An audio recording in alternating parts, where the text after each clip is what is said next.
Poštovana izaslanice predsjednice Republike Hrvatske i zamjenice veleposlanstva Republike Hrvatske u Sarajevu, gospođo Mire Stiganj, poštovana predsjednica Skupštine općine Laktaši, gospođa Snježana Radetić, poštovani načelniče općine Laktaši, gospodin Miroslav Koduman, poštovani crkveni velikodostojnici, poštovani gosti i svi ljudi dobre volje pristigli iz svih krajeva Bosne i Hercegovine i Hrvatske.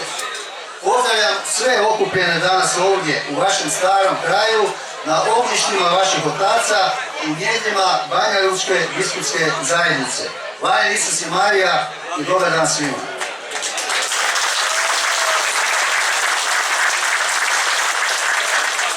Kao predsjednik vijeća gradske četvrti Novi Zagreb Zapad, jedne od najvećih gradskih četvrti u gradu Zagrebu sa preko 70.000 stanovnika, u kojoj živi sa svojim obiteljima velik broj Hrvata iz vašeg kraja, želim vas sve zajedno pozdraviti i poželjeti vam ugodno druženje.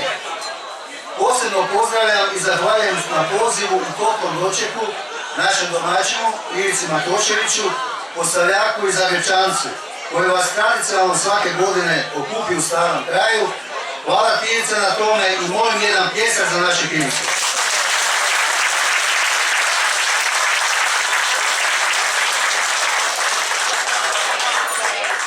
Dragi prijatelji, bolne su rane utkale u povijest ovog kraja i vašeg zavičaja, koji su mnogi od vas napustili, nažalost, ne svoje volje.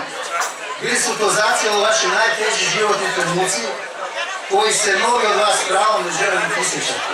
Međutim, ljudsko dostojanstvo i ljudska prava su nepovrediva, a pomirba, istina, pravda i trajni mir na ovim prostorima nemaju alternativu.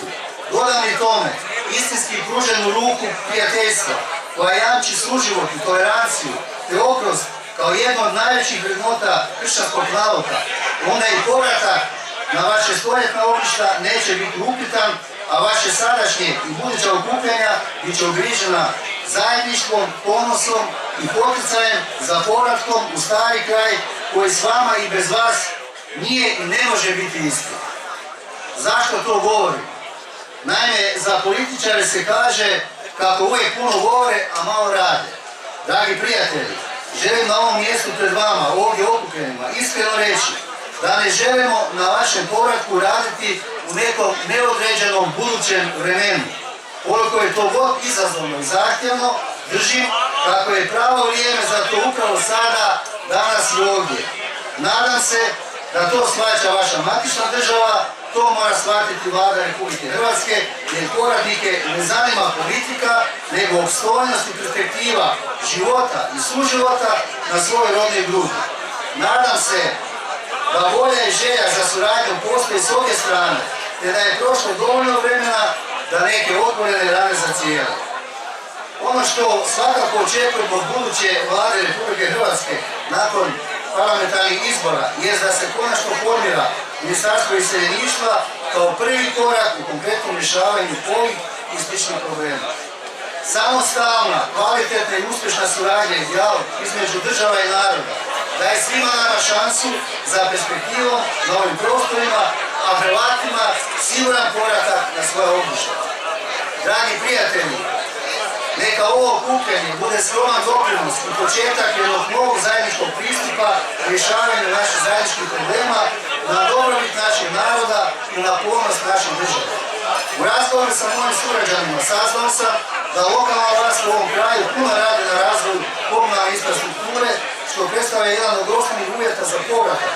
Radi toga se želim zahvaliti načelniku općine Laktaši na svemu do sada učinjenom sa željom za daljnjim razvojem ovog kraja. Posebno se želim obratiti ovdje prisutnim sugrađanima iz Zagreba, koji ste uspjeli sagraditi svoja nova ognjišta u Zagrebu, koji se s toliko pažnje i ljubavi borite za svoje obitelji, koji zajedno s nama gradite naš Zagreb i našu domovinu Hrvatsku. Od srca vam hvala na tome, ali i na činjenici da niste zaboravili svoj kreativ zavičaj, da se u njega vraćate i jednako tako ga gražite i volite. Dragi prijatelji, moji sugrađani i ljudi dobre volje, ponosan sam što sam danas ovdje u vašem zavičaju, u meni ćete uvijek imati iskrenog prijatelja i suradnika. Hvala lijepo.